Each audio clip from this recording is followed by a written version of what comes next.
What's up, everybody, and welcome back to All the Things Harry Potter, the chapter-by-chapter reread of the Harry Potter series with a cauldron of craft brew on the side. I'm Nate. I'm Jade. And this week we're going to be getting into Chapter 13 of The Chamber of Secrets, The Very Secret Diary. All the secrets. All of them. Before we get into that, though, I just had a little bit of news.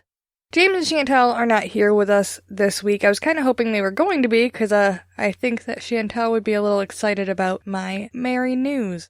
They have a Magical Time of Year CD out now that is going to be featuring a whole bunch of the actors from Harry Potter and Fantastic Beasts world. It's recorded to raise money for Lumos Foundation, which J.K. Rowling founded. It helps vulnerable children all across the world leave orphanages and reunite with their families. Oh, that's cool. Yeah.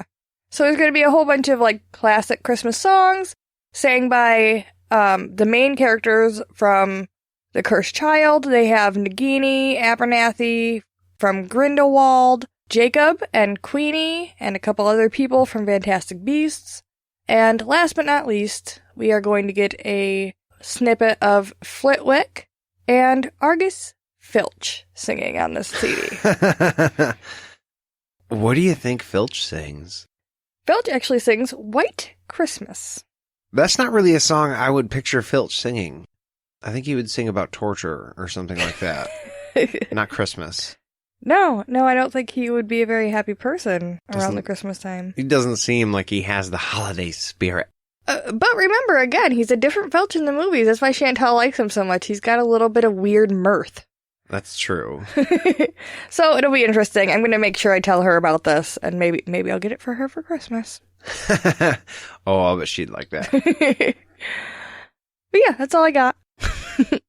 All right. Well, I think then we'll get right into the chapter. This chapter has a little bit of everything in it. And I know I said that about the last chapter as well, but this one I like better. In this chapter, Valentine's Day comes with lots of surprises, private diaries, secret crushes, and Harry finds out a secret one of his best friends has been keeping from him. Dun, dun, dun. The chapter starts and Hermione is in the hospital wing. She's been there for a few weeks, and of course, everybody's talking about where the fuck she went. Right. Here in just a second, it says that she gets out in February. And this happened to her. She happened to herself on Christmas Day. Oh, yeah. So she's in the hospital wing for at least a month. Yeah, it's been a minute. It's no small thing. And, she's got the fur and the eyes. She was basically a cat for a little while, and I'm sure news travels. Well, especially with everyone being attacked. Everyone assumed that she was just attacked because nobody could see her because Pomfrey put the curtains up around her. So Pomfrey was totally complicit with Ron and Harry's request then. We didn't get to see them actually talk to Pomfrey. But they're like, hey, she doesn't ask any questions. We don't get to see what they did tell her to get her to be like, oh yeah, we'll give Hermione the private suite so nobody can see her and speculate as to what happened.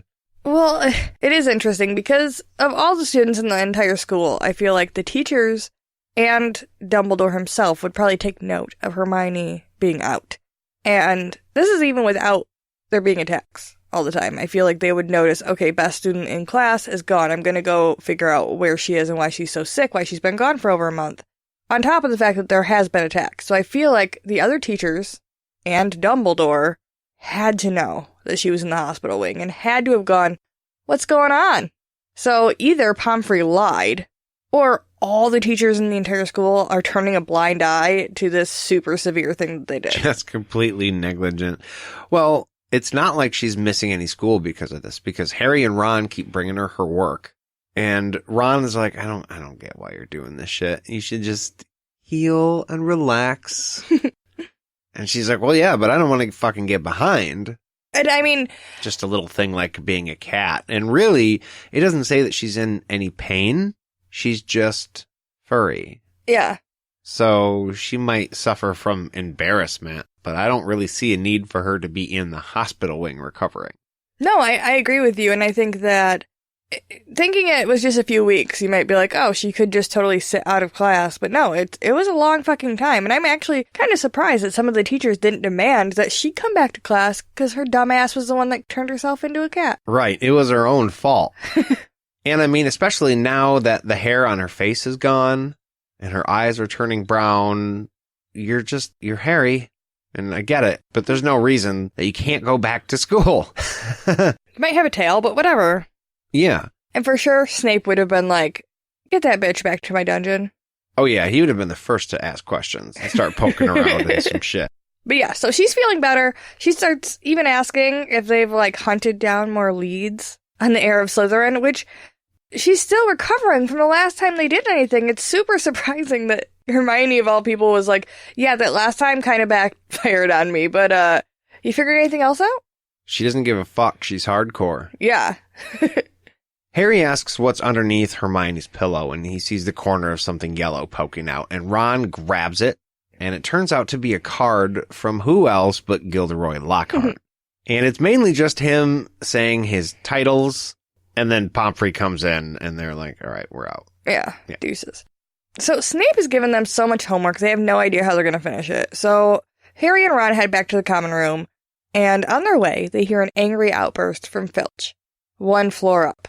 And Ron's like, oh, I wonder if somebody else has been attacked. So they have to eavesdrop, because, you know, when you've been caught at every single attack, that's exactly what you want to be doing.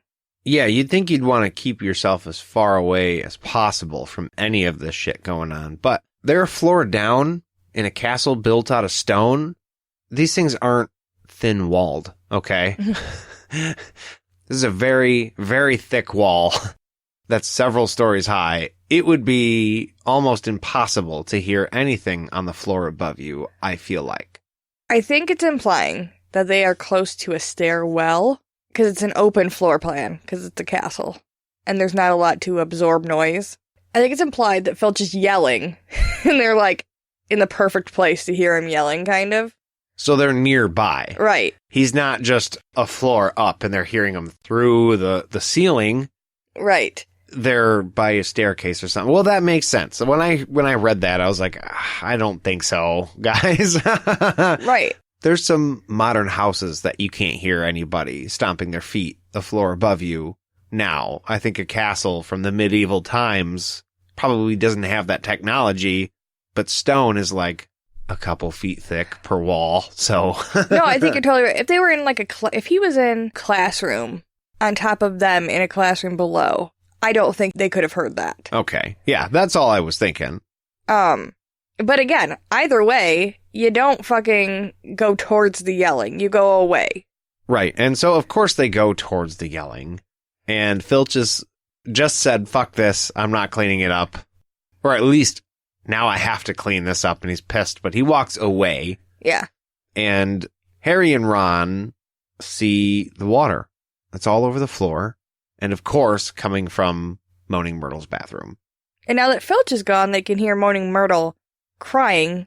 And again, for some fucking reason, they decide to go in instead of just being like, okay, common problem. Ghost bitch is crying and there's water on the floor. Let's go do our homework. It says she was crying harder than ever.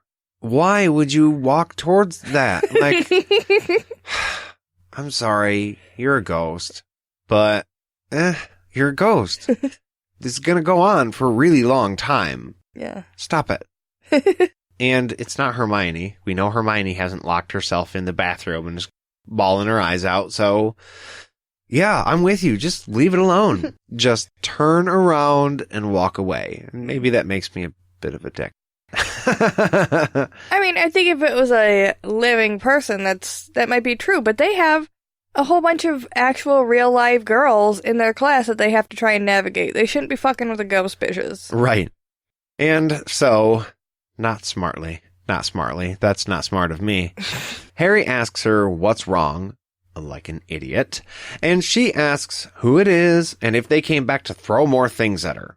Harry's like, why would I do that? And Myrtle's like, oh, I don't know. I just came out of the toilet. I was just minding my own business. And somebody decides to throw a fucking book at me. I thought it was kind of interesting, too, that when whatever she did, dived into the toilet, and made the water come out, she made it go up so high that all of the candles in the room got put out, and I'm assuming those are not low to the ground. So, like, that was a big fucking splash.